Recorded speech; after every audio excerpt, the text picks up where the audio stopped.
Alors maintenant, je vais vous parler d'un champ qui s'appelle la paléomicrobiologie que l'on a créé ici. C'est le premier au monde à faire ça, c'est-à-dire trouver les causes des épidémies anciennes.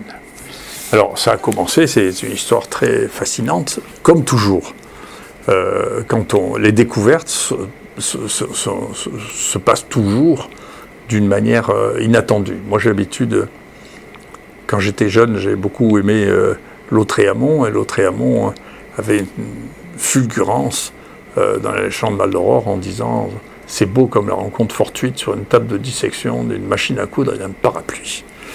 Et les découvertes scientifiques, c'est justement ça. C'est des rencontres improbables. Si vous arrivez à organiser des rencontres improbables, et donc surtout pas de l'homogénéité, c'est une des raisons pour lesquelles je suis très hostile au travail en réseau, qui sont des gens qui font la même chose, mais qui sont dans des pays différents, mais qui pensent pareil. Tandis que ou pour l'essentiel pareil. Tandis que quand vous avez des gens dans la recherche en nid, que moi j'ai essayé de développer ici, eh bien vous avez des gens qui sont d'origine complètement différente, des écologistes, des fondamentalistes de l'évolution, des chimistes. Et donc notre rencontre est celle de Lautréamont, c'est-à-dire on pense vraiment différemment.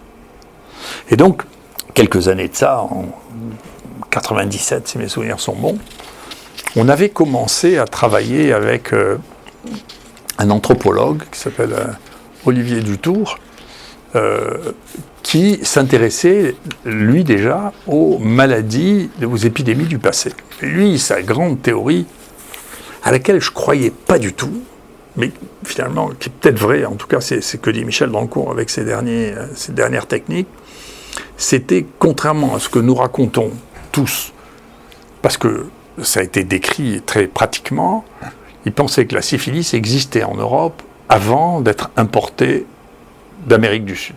Or, c'est vrai qu'on a beaucoup de textes qui rapportent, même Christophe Colomb décrit qu'il attrape des maladies sexuellement transmises, et puis l'épidémie de syphilis commence à ce moment-là. Ça revient avec les Espagnols. Donc on a historiquement des descriptions de ça. Bon, ça va être décrit en Italie par Fracastor, qui laisse penser que c'est comme ça que ça s'est produit. Et même génétiquement, on sait qu'il y avait une bactérie très proche de la bactérie de la syphilis qui était endémique en Amérique du Sud, et qu'à une occasion, c'est comme les zoonoses, si vous voulez, toc, elle s'est transformée en une maladie vénérienne qui a explosé. On est en train de voir la même chose, nous, chez les singes, chez les grands singes.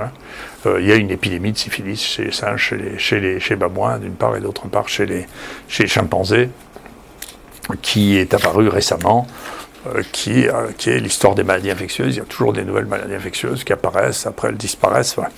Et donc, il nous avait apporté pour ça des os sur lesquels il y avait des lésions osseuses qui ressemblent à la syphilis. Et il nous dit, ce serait bien que vous regardiez par la PCR si vous trouvez que c'est la bactérie de la syphilis. Bon. On travaille pendant 1 an et demi avec lui, on essaie de mettre au point une technique, ça ne marche pas. On n'arrive jamais à amplifier ça. Bon. Il dit, écoute... Déjà, moi, j'y croyais pas trop au truc. Je dis, finalement, ton truc, j'y crois pas trop. Là, maintenant, ça fait 1 an et demi qu'on se casse les dents, tu sais. En plus, l'os, comme ça, sorti comme ça, c'est plein de contaminants, c'est plein d'inhibiteurs, c'est difficile de travailler là-dessus.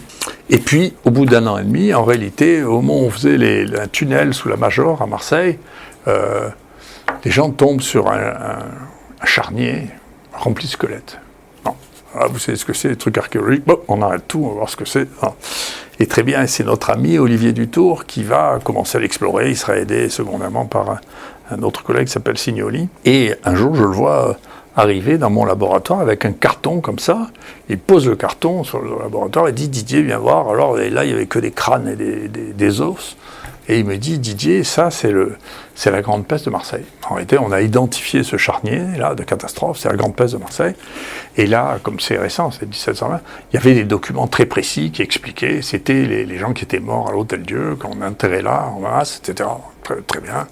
Il dit, Didier, il faut que tu arrives à montrer, à prouver maintenant que c'était bien la peste. Bon. Je dis, oui, j'étais un peu... j'avais été un peu refroidi par le fait de travailler sur les os, gratter les os, etc. C'était plein de contaminants, d'inhibiteurs. Mais il se trouve que par hasard, c'est pour ça que je vous dis c'est le hasard, hein, j'avais un étudiant en dentaire qui s'appelle Gérard Abodaram, et Cet étudiant en dentaire était là pour faire un DEA, on appelle ça le Master 2. Et il était là parce que j'avais été, quand j'étais responsable de la recherche à la faculté de médecine, j'étais à côté du responsable de la recherche en odontologie, et je me moquais tout le temps de lui en disant « c'est pas de la recherche que vous faites, c'est une couillonnade, c'est pas faire de la recherche ». Il me dit « mais qu'est-ce qu'on pourrait faire ?» Je dis « mais je sais pas, attaquer, faites la biologie moléculaire ». C'est vrai que c'est devenu le champ majeur de recherche de l'odontologie, c'est devenu la biologie moléculaire. Hein. Je dis, mais il faut que vous commenciez, qu'il y ait quelqu'un qui commence à faire la biologie moléculaire chez vous, que vous continuez à faire des bêtises. Ben parce que c'est vrai que sur les dents, sinon le champ est limité, si on se limite aux dents. Mais ils sont mis à analyser les écosystèmes bucco-dentaires, nous aussi d'ailleurs, c'est très intéressant. Et au bout d'un moment, il me dit, si je t'envoie un étudiant, est-ce que tu le prends, hein, tu le formes à la biologie moléculaire? Je dis, bien sûr, je suis piégé maintenant que je t'ai dit que il fallait que vous le fassiez.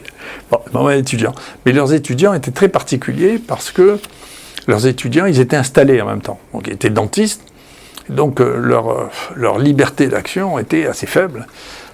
Et donc, ils pouvaient venir 2 ou 3 après-midi par semaine pour faire leur stage. Et donc, c'était pas très fonctionnel pour quelqu'un qui devait apprendre à zéro. Donc, j'avais commencé à lui donner un sujet de recherche qui consistait à chercher certaines bactéries dont on savait qu'elles sont plus particulièrement dans la bouche par des techniques moléculaires, et puis ensuite les assembler, voir ce qu'il y avait dedans. Mais le temps qu'il apprenne ça en venant 2 après-midi par semaine, c'était épouvantable. Et donc quand il était là, et du coup je lui ai enlevé le sujet qu'il y avait, qui était devenu un sujet très chaud, qu'on faisait avec un ami à l'Institut Pasteur qui s'appelle Barenton, pour identifier un groupe de bactéries dans lequel il y a les bactéries de la syphilis. Et donc je me suis dit non, il faut que ce soit quelqu'un d'autre qui le fasse, parce que tu n'arriveras pas à le faire. Je commence à me faire engueuler par l'autre qui m'a envoyé tous ces prélèvements en plus pour faire l'analyse de séquence de ça. Je vais trouver autre chose. Je ne savais pas quoi lui donner pour ses dents, et justement Olivier Dutour arrive et il n'y avait plus que des os et des dents, justement. Et donc, je l'ai appelé, c'est devenu un mythe dans le laboratoire. Je lui ai dit, Gérard, viens voir, tu vas faire la peste des dents. Regardez, avec un air halluciné. Donc après, j'appelle Michel Dancourt, qui est mon collègue, qui était un de ceux qui avait le plus grande expérience de la PCR à l'époque dans mon laboratoire. Je dis, voilà, on va aller regarder si on trouve dans les dents, puisqu'on a regardé l'os, on va couper les dents, on va regarder dans les dents si il reste de l'ADN de la bactérie de la peste. Très bien, on décide de ça, on fait un modèle expérimental sur les cobayes pour voir si on les infecte avec une rickettsie, bien sûr, c'est nos bactéries habituelles. Si on retrouve ça dans la pulpe dentaire, la réponse est oui. Dans la dent, on a eu beaucoup de chance parce que dans la dent, il y a la pulpe dentaire. La pulpe dentaire, c'est un petit tissu très très vascularisé, plein de sang, dont la consistance ressemble à celle de la rate, mais qui est entièrement emprisonné dans une coque très dure qui est la dent. Donc quand les gens meurent, ça se ferme, ça, et donc ça veut dire qu'il vous reste de poussière de la pulpe dentaire dans la dent, si vous voulez, qui reste là aussi longtemps que vous avez les dents. D'accord ? Maintenant, on a testé les dents qui avaient 4000 ans d'humains. Et non seulement ça, mais Michel, avec Gérard Aboudram, qui continue depuis tout ce temps à travailler sur les dents, a montré que non seulement il y avait ça, mais on pouvait retrouver des globules rouges qui avaient 2000 ans, qu'on pouvait retrouver tout le tissu à l'intérieur de ça, à condition d'utiliser des trucs plastiques pour les saisir. On trouve des protéines, on trouve des anticorps, on trouve tout là-dedans. Donc c'est un truc conservé.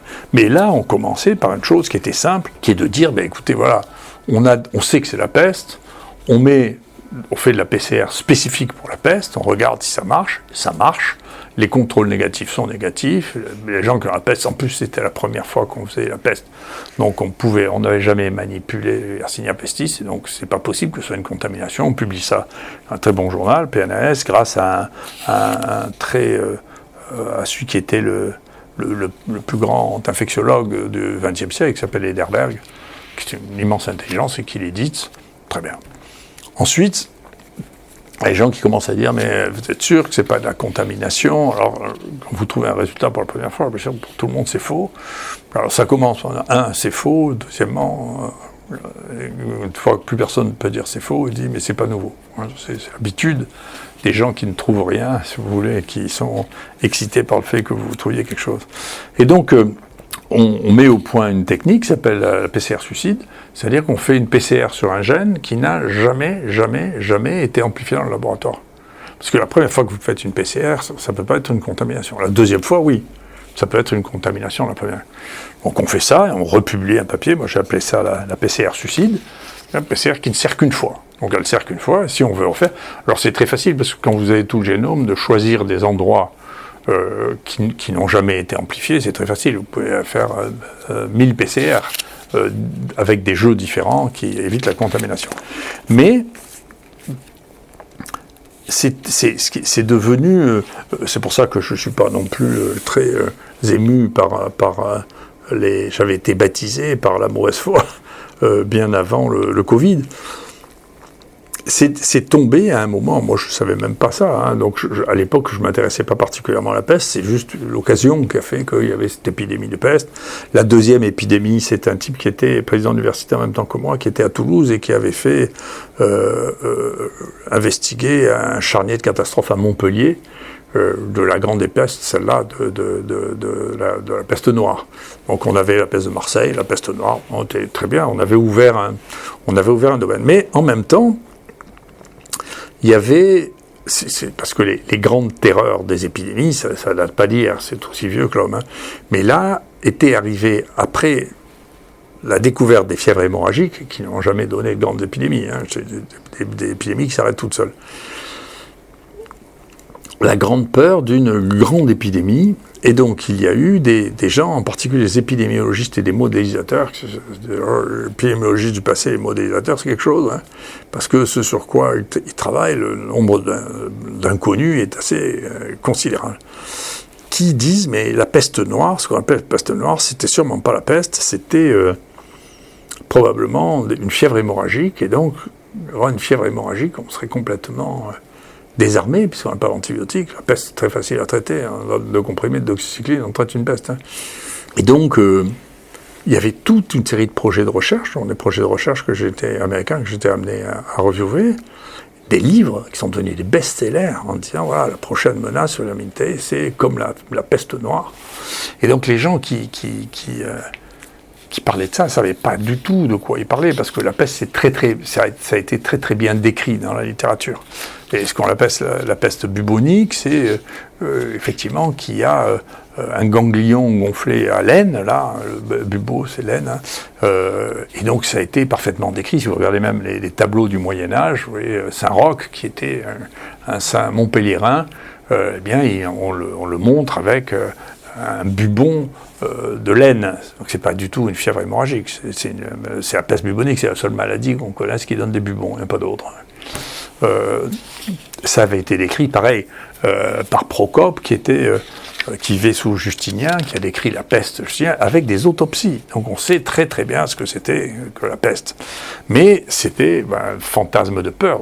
Vous en avez vu d'autres, hein, les fantasmes de peur depuis, fantasmes de peur. Très bien, il y a une équipe d'Anglais, de gens qui n'avaient aucune formation scientifique pour faire de la biologie moléculaire, ni des capacités de dentisterie, qui a essayé de refaire notre travail, qui a échoué à le refaire, qui a publié ça dans un journal secondaire, et qui ensuite a envahi, est devenu le chantre, comme nous, on a eu des chantres de « ça marche pas » ou « ça marche », tous les neuneux que j'ai vus dans le Covid, je les avais vus avant pour la peste. Hein. Mais lui, c'était un type spécifiquement, il s'appelait Gilbert, qui, je ne sais pas comment il avait ses entrées dans Science ou dans Nature. Vous savez, même là, les éditeurs de ça, ils ont plutôt son niveau à lui que mon niveau à moi. Faut pas... Vous savez, quand vous êtes éditeur dans Science ou dans Nature, c'est que vous n'êtes pas un grand scientifique, sinon vous faites de la science. Hein. C'est que vous êtes un recalé de la science. Et donc c'est un peu difficile à imaginer, parce que c'est des très grands journaux, mais c'est pas des stars. Si c'était des stars, il faut autre chose. Il faut de la science. Donc c'est un vrai problème, c'est qu'on nous fait juger, nous, qui découvrons par des gens qui ont échoué dans leur métier quand même, hein, et que donc c'est pas facile. Hein. Alors il y en a qui s'en sortent, moi je fais pas de relationnel, hein, mais il y a des gens qui s'en sortent en faisant des relationnels, y compris des amis moi, avec qui j'ai publié, mais avant de publier, ils sont allés faire les lèche-bottes à un éditeur à Washington ou à Londres pour le faire. Moi je veux pas le faire, ça m'est égal, en plus appuyer là-dedans. Comme j'ai publié dans tout, je me fiche complètement de ce dans quoi publier, ce que je vais faire la prochaine fois. Je suis content de le publier, ça reste dans l'histoire, et puis voilà, il suffit de chercher sur Google pour le trouver, que ce soit dans un journal prestigieux ou pas. Moi, j'ai passé cette étape-là des journaux prestigieux, j'ai publié dans tous les journaux du monde, donc je m'en fiche. Toujours est-il qu'on commence, et puis là, c'est la première fois que je vois le bidouillage de Wikipédia, en disant que notre travail est une contamination. Après, on essaie de le rectifier. Impossible de le rectifier. La pression pour dire que c'est pas vrai était incroyable. Et donc, les gens ont commencé alors, la raison pour laquelle les types disaient soit c'est une contamination, soit il y avait des gens qui avaient travaillé sur le génome humain, et il y avait un type, le premier type qui a travaillé sur la séquence de paléogénétique humaine, avait, lui, une contamination, mais parce que vous ne pouvez pas faire du génome humain dans des conditions normales. Donc il faut faire ce qu'on appelle des salles blanches, c'est-à-dire qui sont libres d'ADN, des conditions extrêmes, et donc comme le premier qui a fait ça, on découvre les erreurs au fur et à mesure, hein, ne l'avait pas fait, il avait fait une contamination, mais avec un bout énorme de trucs, et donc les gens qui raisonnent simplement ont dit, mais donc, il faut faire des salles blanches pour l'ADN ancien, parce qu'on risque de contaminer, mais vous pouvez contaminer avec de l'ADN humain, mais pour contaminer avec des bestioles que vous n'avez jamais vues, c'est impossible. Donc c'était pas raisonnable. Et donc après, comme les gens ont commencé à réfléchir à savoir pourquoi ils n'avaient pas réussi à faire ça avec le génome humain. D'abord, en pratique, c'est parce qu'ils ne travaillaient pas sur les bons prélèvements. Nous, on a trouvé les bons prélèvements que tout le monde utilise maintenant. Parce que là aussi, les gens n'ont pas réussi. Comme ils n'avaient pas de dentiste, ils coupaient les dents en travers, donc ils n'avaient pas accès à la pulpe dentaire. C'est toute une histoire d'imbécile. Hein. Mais c'est comme ça. C'est pour ça que moi, l'histoire du Covid, je la connais, parce que m'est arrivé la même chose avec ça. Eh bien, dites-vous, et donc les gens disaient, non, l'ADN, ça altère beaucoup trop vite. Nous imaginez que non seulement on ne s'est pas altéré, mais un truc de 2000 ans, on a trouvé les cellules encore. Dans la pulpe dentaire. Donc c'est pas que c'est altéré, il y a tout dedans. Et je vous ai dit, on a trouvé des bactéries vivantes dans le permafrost, 1,3 million d'années. Donc tout ça, tout pour dire que c'était pas vrai, tout était dedans, c'était absolument incroyable. Et donc, il a fallu 17 ans pour que... Alors nous, on a fait, je sais pas combien, 15 travaux dessus, sur différents points, etc. Et il a fallu 17 ans pour que des gens en Allemagne, au Max Planck Institute, fassent le génome complet de Yersinia pestis avec une technique très élégante, et ils ont publié ça dans Nature sans citer aucun des 17 publications qu'on avait fait sur Yersinia pestis. Donc vous voyez que je connais ce monde, c'est un monde sans pitié. Hein.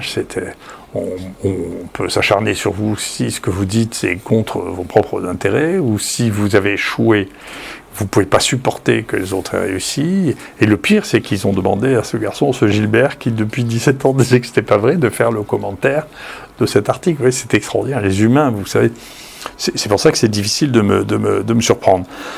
Et donc, y compris parmi ces éléments-là, les journalistes, pour dire... donc il y avait, pareil, une théorie, un modèle qui montrait que l'ADN se dégradait tellement qu'on n'allait plus pouvoir retrouver de l'ADN. Maintenant, on a fait tous les séquences néandertales, etc. Tout ça, c'est bêtises, hein, maintenant on le sait. Mais à l'époque, ça avait une influence considérable en disant, voilà, regardez, c'est pas possible. Là, après, on a eu ici la BBC qui est venue ici pour dire... alors, est-ce que c'est vrai ou pas vrai? Parce que nos collègues anglais disent que c'est pas vrai. Ils sont venus ici, et à la fin, ils ont conclu, écoutez, la peste, la grande peste du Moyen-Âge, n'était pas due à Yersinia pestis. C'est sorti sur la BBC, ça. Donc, vous voyez, comprenez que les bêtises de TF1 ou d'Antenne 2, je m'en fiche comme d'une guide. Je suis déjà passé à la BBC en m'étant trompé pour dire que la peste était due à Yersinia pestis. C'est des idiots. Surtout la peste du Moyen-Âge. J'aurais dit, mais vous savez, c'est parce que vous savez même pas lire le français. Peut-être maintenant, il pourrait le traduire par Google, parce qu'il y avait quelqu'un de très célèbre qui était le médecin du pape, qui s'appelait Guy de Chauliac, qui était un médecin montpelliérain, qui a parfaitement décrit la grande peste du Moyen-Âge, qui a parfaitement décrit, et qui décrivait qu'il y avait des bubons, donc c'est une fièvre hémorragique, c'était la peste, quoi. C'est bête comme la peste, quoi. Mais il restait une question. Quand on est attaqué comme ça, il faut regarder les choses avec beaucoup d'attention, parce que il est possible qu'on puisse en tirer quelque chose. Nous, les gens qui nous attaquaient, dans les épidémiologistes qui nous attaquaient, il y a des choses qu'ils disaient qui étaient intéressantes. Ils disaient, attendez, la peste, alors, ils ne connaissaient rien à la peste, et ils ne connaissaient rien aux maladies infectieuses. Alors, c'est ce qui nous donnait un avantage. Et donc, les gens qui font des modèles, c'est des gens qui ont 3 cases. Un peu plus que ça. Et donc, ils font rentrer 3 paramètres, parce que si vous commencez à mettre 10 paramètres variables, en réalité, vous ne pouvez plus faire de modèle. C'est trop compliqué. Et donc, ils prennent que 3 paramètres. Et donc, pour eux, la peste, c'était pas compliqué, il fallait le rat, la puce du rat et l'homme. C'est ça la peste. Et donc, si vous bidouillez ça, vous ne pouvez pas comprendre la grande peste du Moyen-Âge. Parce que la grande peste du Moyen-Âge est arrivée jusqu'en Norvège. Les rats, à ce moment-là, nos rats domestiques, Norvegicus, Rattus, c'était pas arrivé jusque-là. On pensait que c'était Rattus et Rattus Norvegicus, et c'était écrit comme ça dans les livres. Hein. La puce, c'est la puce du rat. Et donc, effectivement, si vous restez comme épidémiologie à le rat, la puce du rat et l'homme, c'est impossible d'avoir une épidémie comme ça. Ça, c'était vrai. Donc ça veut dire que ça, c'était pas le cas. Il se trouve que là aussi, c'est une spécificité. La plupart des travaux qui ont été faits pour l'épidémiologie de la peste, au moment où il y avait encore beaucoup de peste, au début du 19e, au moment où Yersin a découvert, qui était un Suisse qui travaillait à l'Institut Pasteur, a découvert ça, tout ça a été écrit en français, et jamais traduit. C'est d'ailleurs une des choses qu'on a fait pour la peste avec Michel Drancourt.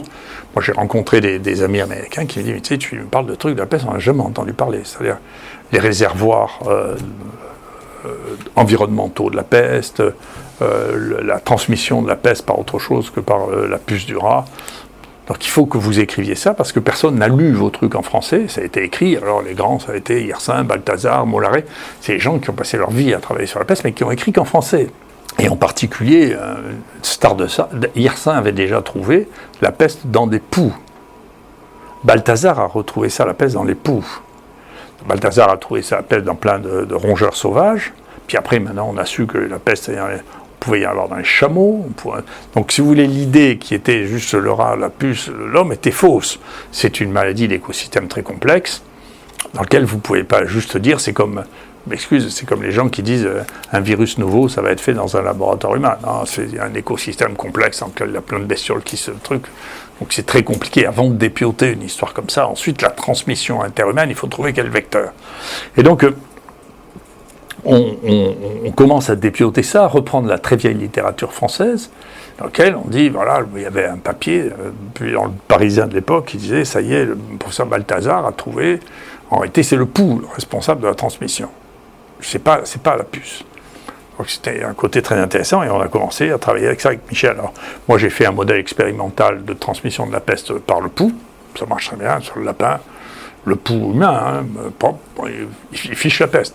Et donc quand vous voyez dans les très très grandes épidémies, parmi les 3 grandes sources de très grandes épidémies, il y a les maladies vectorisées, le pouls, les puces, mais beaucoup plus les poux et les moustiques, ça joue un rôle, parfois les tiques, mais pas à un niveau aussi considérable que les poux. Les poux, ça a tué des centaines de millions d'hommes, le typhus, c'est des choses terribles. Les infections respiratoires, et puis les infections sexuellement transmises, c'est ça les grands vecteurs que l'on a, et puis avant l'eau contaminée pour les diarrhées. Donc c'est ça les grands vecteurs. Donc c'est là-dedans qu'il faut aller regarder. Donc on fait ce modèle marche, et ensuite on dit, mais écoutez, voilà, il est vraisemblable que le modèle, c'est pas ça du tout. Il y a des animaux sauvages qui, comme le disait Balthazar d'ailleurs, qui sont infectés. De temps en temps, ils ont des ectoparasites, des poux ou des puces. Ils transmettent ça à des animaux de proximité, qui éventuellement le transmettent à l'homme. Et ensuite, la transmission interhumaine, elle se fait par les poux. D'accord ? L'autre hypothèse, c'était que la transmission humaine se faisait par voie respiratoire. Mais ça, on sait que c'est pas vrai. Dans les formes observées actuellement, c'est extrêmement rare. Donc, le vecteur de tout ça, c'était les poux. D'accord ? Mais comme plus personne ne travaillait sur la peste, les idées les plus simples sont restées, et puis finalement on a fait ça, et puis pour démontrer ça, une des choses qu'on a eues, c'est de voir si on avait des gens qui avaient été infectés à la fois par une bactérie transmise par les poux, on sait qu'elle est transmise par les poux, et par la peste, et on a trouvé des foyers dans lesquels il y avait des gens qui étaient infectés par Bartonella quintana, qui est une bactérie des poux, et Yersinia pestis, et donc on a dit, attendez, il y a là une coïncidence au sens étymologique qui laisse penser que ces 2 épidémies étaient transmises par le même vecteur. L'idée, ça prend longtemps à passer, mais enfin l'idée est en train de passer régulièrement, et donc sur ce schéma, c'est ce que l'on voit maintenant, ce que l'on croit maintenant, c'est qu'il y a des animaux réservoirs, et puis dans ces animaux réservoirs, il y a une infection qui se passe. Alors, ces animaux réservoirs, on a appris quelque chose récemment, Alors ça, c'est un travail, lui, tous ces travaux, on a fait ces travaux avec Michel Drancourt. Puis lui, il y a un travail qu'il a fait, alors lui, tout seul, qui est très très intéressant, très nouveau, que personne n'avait vu avant lui. C'est le rôle du sel dans la conservation d'Yersinia pestis. C'est-à-dire qu'il a remarqué, l'histoire est partie des chameaux. On a bien l'impression qu'un certain nombre des épidémies de peste, parce qu'il y en a eu beaucoup d'épidémies de peste, c'était pas exactement la même chose. C'est comme les variants. C'était les variants de Yersinia pestis. Et c'est pas non plus un truc simple qui bouge pas. C'est des trucs qui bougent et donc les épidémies disparaissaient et puis il y avait un autre variant qui arrivait. Il a été clair que dans un certain nombre de cas, les chameaux, avec la route de la soie, parce qu'on a l'impression que le foyer initial de la peste se trouvait quelque part dans le Kazakhstan, ou quelque part par là, dans cette zone-là. Et donc, par lequel passait la route de la soie. Et donc, on sait que les chameaux sont porteurs de ça. Il y a des gens qui attrapent ça en mangeant, en particulier le foie de chameau. On peut attraper la peste avec ça. Et donc, on a compris, comme le chameau était aussi, on savait que le chameau avait été le vecteur du choléra. Donc, parce que c'est les voyages avant, c'était pas les avions. Hein. Les voyages, c'était chameau. Hein. Donc, ou les guerres. Donc, les grands déplacements, le plus grand déplacement d'Asie à ici, c'était soit par bateau, soit par les guerres, soit par les chameaux. Les chameaux, c'était tout le temps. Et donc, on s'est demandé qu'est-ce qui se passait avec les chameaux. Les chameaux ont un truc, ils ont une chance, ils peuvent boire de l'eau salée. D'accord ? Et donc, on s'est demandé s'ils contaminaient ça. Et puis, avec mon ami Eddie Erbitam, qui est un très grand chercheur algérien, il a fait des prélèvements de ce qu'ils appellent les shots, c'est-à-dire en Algérie, les points d'eau salée, pour voir si on y trouvait Yersinia pestis, parce que vous savez qu'il y a eu deux petites épidémies de peste en Algérie, dont on a fait l'investigation pour montrer que c'était bien la peste. Et oui, on les a trouvés là-dedans. Et donc après, Michel Drancourt a fait une cartographie de tous les départs de peste qui auraient pu être trouvés, y compris en Iran. On était très contents parce qu'on a trouvé quelque chose que Balthazar n'avait pas trouvé. Balthazar était un génie de l'épidémiologie, un très très grand épidémiologiste. Et donc, il avait trouvé que les foyers étaient telluriques, et les gens s'étaient beaucoup amusés avec la peste à l'époque. On ne peut pas imaginer, Mollaret, moi, m'a fait des cours, ce type était un type génial, mais il faisait des choses pareilles. Actuellement, on le foutrait en prison. Il foutait Yersinia pestis dans un pot à côté de son bureau, là, et régulièrement, tous les mois, il en prenait, hop, il foutait sur le truc, et regardez, c'est toujours vivant. On a reproduit, mais nous, dans un P3, on a reproduit son travail, et si on met ça dans le sable, au bout d'1 an et demi, il y a toujours Yersinia pestis. D'accord ? Donc ça reste dans le sable. Et donc, il montrait, lui, son hypothèse, c'était que les animaux, les rongeurs sauvages, attrapaient la peste, mouraient dans leur terrier, la peste disparaissait, et puis il y avait une nouvelle poussée de population démographique de rats qui arrivait, qui creusait, qui tentant de tomber sur les anciens terriers, qui sont des muridés fouisseurs, et qui en fouissant attrapaient la peste, et hop, ça relançait un cycle de peste. Non, nous, ce qu'on a rajouté, c'est que tout ça se passait toujours autour de zones dans lesquelles il y avait des shots, dans lesquelles il y avait des lacs salés. Et même aux États-Unis, actuellement, c'est auprès des lacs salés qu'il y a le plus que s'est installé récemment, hein, c'est très récent, c'est le début du XXe siècle, que s'est installée la peste en provenance de Chine. C'est à proximité du lac Salé. Et donc, c'est une nouvelle. Donc, il y a deux éléments majeurs. Un, on a validé la théorie de la transmission par les poux, et puis Michel a trouvé que le réservoir de la peste, c'était le sable des lacs salés, et c'est là que ça reste le plus longtemps, et c'est là, si un animal vient boire ou manger ou fouiller là-dedans, c'est là que peut repartir la peste qui n'est pas éradiquée. Donc tout ça a été un élément extrêmement amusant, extrêmement intéressant.